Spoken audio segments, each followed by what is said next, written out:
আজ আপনাদের সাথে লন্ডন স্টুডিও থেকে আছি মানসী বড়ুয়া। আয়াতুল্লাহ আলী খামেনির মৃত্যুতে প্রতিশোধের আগুনে জ্বলে উঠেছে ইরান। একের পর এক হাইপারসনিক ক্ষেপণাস্ত্র ছুড়ে নাস্তানাবুদ করছে মার্কিন বাহিনী ও ইসরায়েলকে।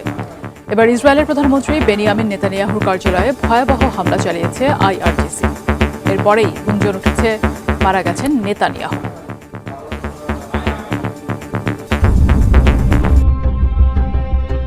উত্তাল মধ্যপ্রাচ্য। পারমাণবিক ইস্যুকে কেন্দ্র করে গত 28 ফেব্রুয়ারি ইরানের রাজধানী তেহরানের একাধিক স্থানে আকস্মিক হামলা চালায় যুক্তরাষ্ট্র ও ইসরায়েল। হত্যা করেছে 4 দশক ধরে ইরানের সর্বোচ্চ ক্ষমতায় থাকা সুপ্রিম লিডার আয়াতুল্লাহ আলী খামেনিকে। এদিকে খামেনিকে হারিয়ে যেন উন্মাদ হয়ে উঠেছে আইআরজিসি। পাল্টা জবাবে ভয়াবহ হামলা চালাচ্ছে মধ্যপ্রাচ্যের মার্কিন ঘাঁটিগুলোতে এবং ইসরায়েলে। এখন পর্যন্ত F-15 সহ 3টি মার্কিন যুদ্ধবিমান বিধ্বস্ত হয়েছে। হামলা চালানো হচ্ছে মার্কিন দূতাবাস সহ বিভিন্ন ঘাঁটিতে। এখন পর্যন্ত 4 জন মার্কিন সেনা নিহত হয়েছে। ইরানের হামলার ভয়ে ইতিমধ্যে মার্কিন সেনারা দুবাইয়ের বিমান ঘাঁটি ছেড়ে যাচ্ছেন এমন একটি ভিডিও প্রকাশিত হয়েছে।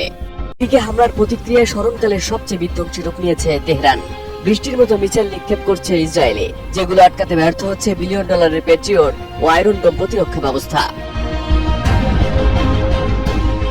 সর্বশেষ পাওয়া খবর অনুযায়ী খাইবার ক্ষেপণাস্ত্রের মাধ্যমে লক্ষ্যভিত্তিক ও আকস্মিক হামলায় ইসরায়েলি প্রধানমন্ত্রী বেনিয়ামিন নেতানিয়াহুর কার্যালয় এবং বিমান বাহিনীর কমান্ডারের অবস্থানে গুরুতরভাবে আঘাত করা হয়েছে বলে দাবি করছে আইআরজিসি।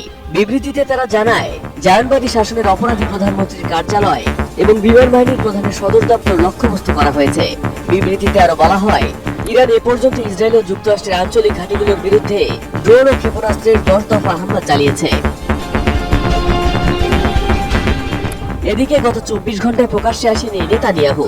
গুঞ্জন উঠেছে ইরানি হাইপারসনিক ক্ষেপণাস্ত্রের হামলায় মারা গেছেন তিনি।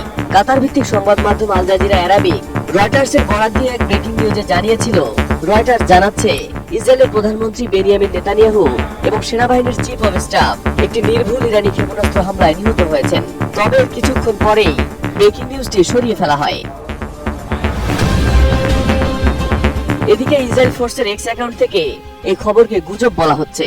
তবে হামলার পর প্রেসিডেন্ট নেতানিয়াহুর বর্তমান অবস্থান সম্পর্কে কিছুই জানা যায়নি এবং সর্বশেষ 24 ঘন্টায় তিনি প্রকাশ্যেও আসেননি।